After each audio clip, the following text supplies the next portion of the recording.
지칭이기도 합니다만은 실제로 이제 그 대륙에 있는 산의 이름을 따라서 지은 곳이라고 하고 있습니다. 정량 산의 이름. 그리고 까운찬 대륙을 둘러싸고 있는 곳이고 인도의 바다인데요. 이 인도할 때 우유가 그래서 우유를 붙인 우유를 지은 데가 요거트가 되죠. 그래서 요거트를 만들어진 곳이가 있습니다. 자, 다음 대륙은 샤카 대륙입니다. 이 샤카 대륙 같은 경우에도 샤카 나무에서 유명한데요. 이 피크나무의 모든 이 나무들을 가지고 있는 것이 특징이 시작이고요.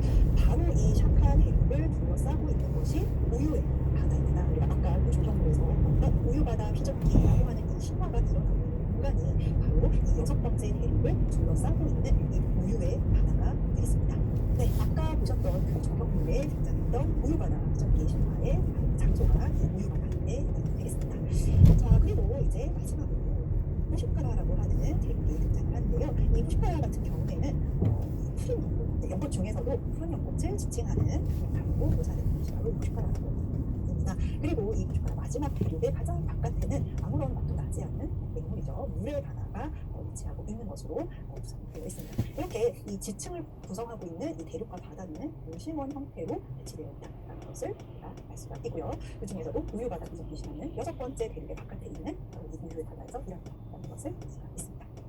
자, 그러면 그 마지막 맹물바다에서 끝인가? 사실은 바깥쪽에 한층이 더 있습니다. 이 마지막 7번째 대륙인 이 후슈카라 중앙을 지나는 이 산맥이 하나 있어요. 그러니까 이 마지막 대륙의 경계선을 담당하고 있는 산맥이라고 할 수가 있겠죠. 이 산맥의 이름이 마나소따라라고 불리는 산맥인데요. 이 마나소따라라는 단어도 굉장히 재밌습니다. 이 인도 신화에 등장하는 많은 그 인물들의 명칭도 그렇고 지명도 그렇고 사실은 그 지명이나 인물이 가지고 있는 어떤 특성을 반영해주는 알레고리적인 그런 특성을 가지고 있는 경우가 많은데요. 그래서 이름을 분석하는 재미도 아주 쏠쏠합니다. 여기 보시면 마나소따라라고 하는 것은 마나사라는 단어에 우따라라는 단어가 합쳐져 있어요. 그래서 마나사, 마나스라는 단어가 나오는데요. 마음과 관련된 혹은 정신과 관련된 것이라는 의미를 가지고 있어요. 그래서 인간을 지칭하는 단어로도 쓰이죠. 그리고 우따라라고 하는 것은 그것보다 더 위에 있는 혹은 그것보다 더 뛰어난 그것을 넘어선이라는 의미를 가지고 있습니다. 그래서 인간 혹은 마음이나 정신적인 혹은 인식을 뛰어넘는 어떤 것이라는 의미를 가지고 있죠. 경계선에 위치하고 있는 산맥의 이름으로서 굉장히 이름이죠. 그리고 이 마지막 대륙의 이름은 약간 물의 바다가 있죠. 그리고 물의 바다 밖에 하나의 그 땅이 하나 더 있는 것으로 묘사가 되어 있는데요. 이 엄청나게 넓은 황금의 땅이라고 불리는 곳이 거기서 위치한다라고 하는 묘사가 등장을 합니다. 그래서 이제 황금의 땅이라고 지칭하면은 인도 사람들의 입장에서는 좀 더 바다 바깥쪽에 있는 타지를 지칭하는 것으로 많이 여겨졌었죠. 그래서 많은 학자들이 이 황금의 땅이 어딘가에 대해서 얘기를 했었는데요. 대부분 이제 동남아시아 지역에 있는 어떤 섬이나 국가들을 지칭하는 것으로 여겨지고 있습니다. 그리고 이 대륙에도 산이 하나 있는데요. 바로 로깔로까라고 하는 산이 있습니다. 재밌죠? 로깔로까라고 하는 것은 로까에다가 알로까라고 하는 두 개의 단어가 합쳐져 있습니다. 로까는 세계라고 하는 뜻을 가지고 있습니다. 그리고 알로까는 이 로까에다가 부정 정조가 붙인 그러니까 로까가 아닌 것을 얘기를 하는 거죠. 그래서 세계인 듯 세계 아닌 세계인 어떤 것이라는 의미를 가지고 있습니다. 그러니까 여기는 정말 우리가 파악하기 힘든 것을 세계에서 있는 그런 푸른 뭔가 타정화가 되어 있는 곳이라는 것을 알 수가 있죠. 그리고 이 로까가 있는 황금의 땅 넘어서 부분에 나머지는 브라마의 알껍질 부분이 있다라고 이야기를 하고 있습니다. 재미있는 것은 이 황금의 땅이라고 하는 단어를 사실 이미 앞에서 한번 보고 있습니다. 태국의 공항 이름을 보시면 스와나보리라고 하는 것이고요. 그래서 스와나라고 하는 것이 바로 고민이고 몸이라는 것이 바로 땅이라는 의미를 가지고 있습니다. 그래서 스와나보리라는 자체가 황금의 땅으로서 소설을 지칭하고 있다는 것이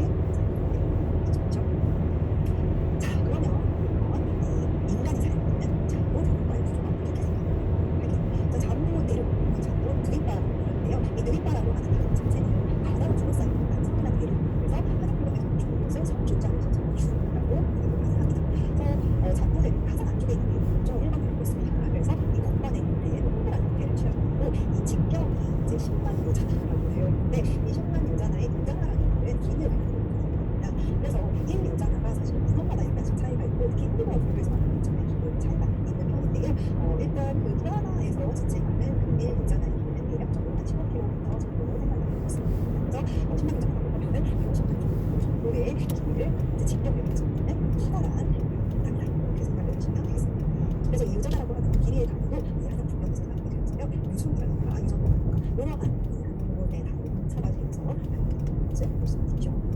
자, 그럼 잠부대로에는 무엇이 있는가? 바로 이 우주의 중심, 척추에 해당되는 네로산이 있습니다. 이 네로는 이제 좋다, 아름답다, 아니면 멋있다 이렇게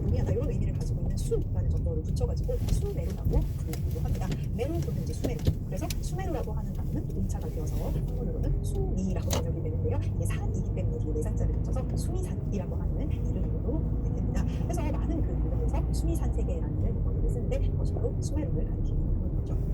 자, 잠보대륙의 처음 중앙에 위치한 산이고요. 높이는 84,000m입니다. 굉장히 높은 높이를 가지고 있어요. 그리고 이 모양을 봤을 때 기단부, 그러니까 가장 아래쪽에 있는 이 직경이 16,000m이고요. 그 다음에 정상 제일 꼭대기의 직경은 이것보다 2배에 해당하는 32,000m로 묘사가 되어 있습니다. 그러니까 아래쪽이 좀 더 좁은 약간 깔때기 같은 형태를 취하고 있는데요. 사실 이것이 지금 아래 그림에서 보시는 것처럼 연꽃에서 그 연밥의 형태와 유사한 것으로 생각할 수가 있습니다. 그리고 이 잠부 드리바라고 하는 이 대륙 자체도 위에서 봤을 때는 마치 가운데 연밥이 있고 메루라는 연밥이 있고 이 꽃잎들이 펼쳐진 것 같은 연꽃의 모습을 형상화한 모습으로 생산이 되어 있는 것도 굉장히 흥미로운 지점이죠. 물론 이 메루산의 형태나 뭐 크기, 색깔 같은 것은 이 어떤 문헌에 등장하느냐에 따라서 약간씩 차이는 있습니다. 하지만 그런 차이들을 다 고사하고서라도 이 우주의 중심에 메루가 있다라고 하는 사고 방식은 전부 다 동의를 하고 있다 이렇게 생각해 주시면 되겠습니다.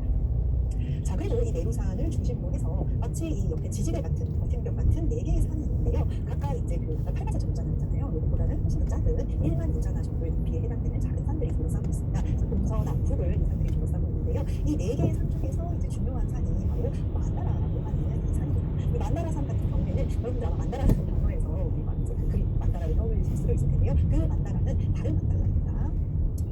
만달라 이렇게 부르는 거고요. 요거는 이제 만다라라고 해서 이 만다라 코랄트리라고 불리는 이 나무의 이름에서 아마도 나왔을 것으로 생각이 되고요. 이 만다라산이 중요한 이유는 아까 우리가 여러 번 언급했던 오늘바다 해적기 신화에 이 만다라산이 등장하기 때문입니다. 오늘바다 해적기 신화 무엇이 있는지 한번 보도록 할게요. 자, 그림에서 보시는 것처럼 잘 보시면은 뭔가 바다가 이렇게 흘러가고 있어요. 그리고 바다의 한가운데에 무언가가 막자처럼 이렇게 꽂혀 있습니다. 그리고 그 위에는 비슈무시 막자고요. 그리고 이 막자에 해당되는 것이 바로 아까 우리가 봤던 만다라산입니다.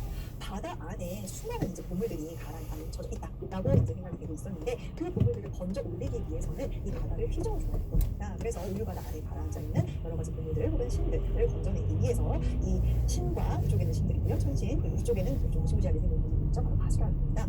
그래서 신과 아수라들이 힘을 합쳐서 바로 만다라산을 뽑아가지고 이 다 꽂고 그리고 이 밑에는 보시면은 잘 안 보이시겠지만 제가 이렇게 그려드리면은 좀 더 명확하겠죠? 거북이가 이것을 만다라산이 가라앉지 않게끔 이렇게 받치고 있는 모습이 등장을 합니다.